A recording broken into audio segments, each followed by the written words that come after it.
It's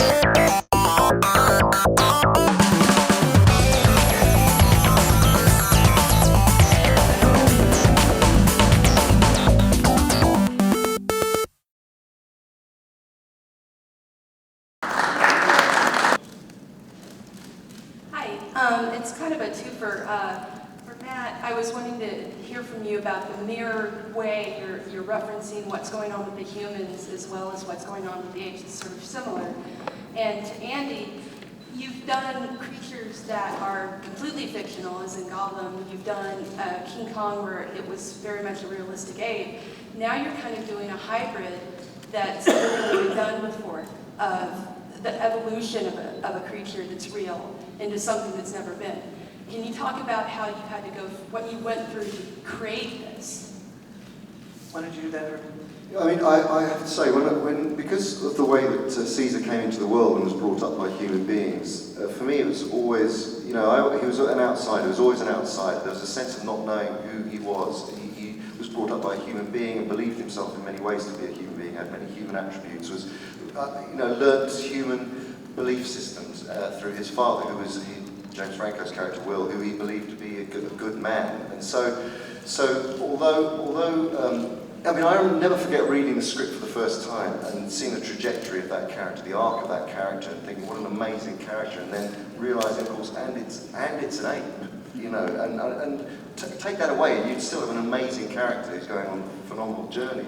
But here was this creature who was going through, and what I think people responded to were all these recognizable human emotions and feelings of being an outsider or being rejected or being, and then finding his people.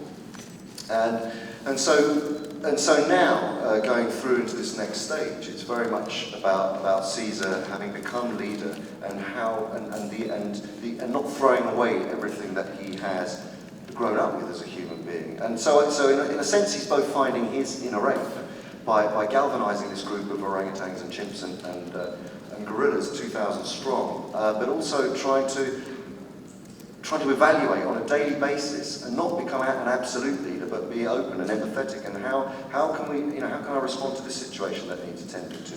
He's also a father now. He's got a teenage son. He's also now got an infant child. He has a wife. He has a council.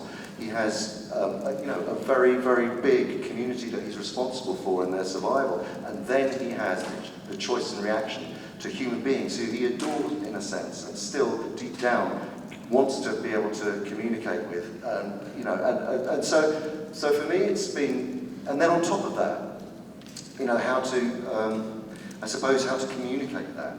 And one of the things that last time round was one of the beauties of it that Matt alluded to was the fact that they didn't speak. So it's a very pure, innocent way of experiencing what their thoughts and feelings were of the apes in the last movie. This time round, there is an evolution. There is an evolution in linguistic terms, and finding that has been one of the biggest challenges. How Caesar is, spiritually, philosophically, how he is as how he commands, how he responds on a personal level. So we work very, very in great detail in terms of creating that level of sophistication versus finding language. So he communicates through the sign language, the American Sign Language that he was taught, which has become a way of creating, a unifying way of speaking with the other apes. Then also human words that he's beginning to be able to use. And then all of the other apes too are dealing with learning, to use just gesture and ape vocalizations. And of course the younger apes who are growing up in this society are learning to speak, better than and faster than their parents, because of course that's what happens. So it's a very, it's a very rich and complex world, I think, that Caesar exists in, and is pressured and is hugely under pressure as the movie goes on.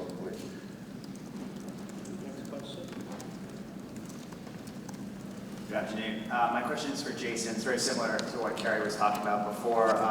You've been a very successful, basically journeyman actor for such a long time. How does it feel to finally be the lead action hero in a big budget franchise like this? And can you also talk a little bit about the character you play? It feels good, 4 months in it hurts. It's been I think everyone, we've all put ourselves really out of this film. And yeah, I mean, it feels really nice, you know. I mean, I've known Dylan Clark, and he gave me a call one day when I was driving. I pulled over, and he said, "Look, you know, I'd like you to take a look at Planet of the Apes." And I thought, "Oh, fuck yeah." Excuse my language, but and you know, I play in a funny kind of way. I play, you know, a different mirror to Caesar, I guess. I mean, there's many ways to talk about that, you know. You know, I played Malcolm, who was an architect, you know, who has a son who lost a wife, who, you know, now has a new partner, who is trying to, you know, find a way for his family to stay alive. And then that broadens to finding a way to his, you know, his family will only stay alive if his community stays alive. So he assumes a role in that. And then, you know, through the story, in a very funny way, I guess, he finds he's in a rape as well. You know, that you know, through the 10 years that we've had this apocalypse and this virus and everything, you know, this civil, you know, war and everything else that's gone on, that, you know, he's lost a lot and he finds a lot back through his interaction out in the woods. If that makes sense without giving away a plot. Yeah, makes some sense. Yeah. Jenny? Hi, Jason, I wanted to ask a follow-up quickly. Also, when you said "fuck yeah," excuse my language, were you referring to the fact that you loved the franchise and you were a fan already? Was it the role? Can you talk a bit more about, you know, whether there was any hesitation for you, or this was the role you really wanted? No, there was no, you know, there was a correlation. I mean, the film, you know, I'd done Zero Dark 30, and I'd worked with a guy called Greg Shapiro, who I trusted a lot. And after the phone call with Dylan, I spoke to Greg, you know, and he just said, "Who's the director?" And I said, "Matt Reeves." And he said, "Do it." You know, and at that point, you know, I knew Matt's films, and there was no question about it, really. I mean, you know, I loved it. You know, I hadn't read at that point. I'm thinking, my Charlton Heston, great. You know. But yeah, it's deep within our psychology. You know, as a kid, I was a bit more disturbing for me. I was very disturbed by it when I was younger. But you know, so there's that level of, you know, you watch the film again and you go, you know, I really like this. I really like what this is doing. I want to be part of this on a number of levels. And then there's the part as an actor, where, you know, you go, you know, it's great that Fox and Dylan and Matt and Andy, who've done all this work, are putting a lot of money and effort and, you know, into something they love. Want you to be part of that, you know, it's a nice feeling. Thanks. We have time for one more question. It goes step up. Joe McCabe, Total Film. This question is for Matt. Matt, with Cloverfield, and you demonstrated a great facility for balancing reality and fantasy and delving into these different fantastic genres. This would be your biggest challenge yet, I would think, because there's so many variables involved. Can you talk about that, about finding, you know, the reality in so much of this, and still giving, you know, the fun and entertaining, you know, escapism that audiences, you know, want in a film like this? Sure. I mean, to me, the great thing that you have going for you immediately is that they're apes. Like you've got that. So, and it's amazing what Weta does and how they can transform.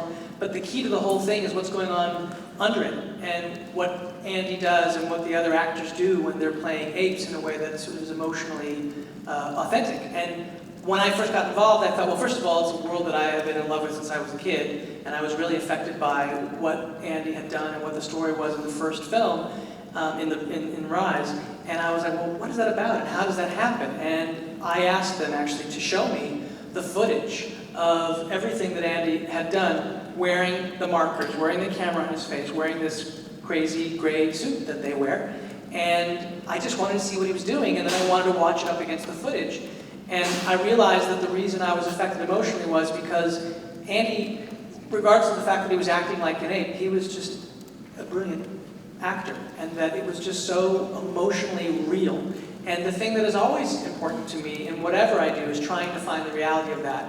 And I think the key is that you take the one element that is the fantastical, which is that they're intelligent apes, and you let that be the one fantastic element. And everything else is about trying to sort of realize it in a way that feels grounded and real. We went out and we shot, the first film was shot much more on stage. It was a smaller show. This film, because of what they're creating, the Ape Kingdom, is out of the woods. So we went out to the woods. I wanted to use as much available light as possible so that you could create all that reality. And then, of course, the key to everything was just about the emotional reality of the characters that these actors play. And so once you do that, you forget about the fact that they're apes. That's the thing. Like, we tried to create a story that we would connect to, that would mean something to us. And then on top of that, you look back and go, oh yeah, and they're apes.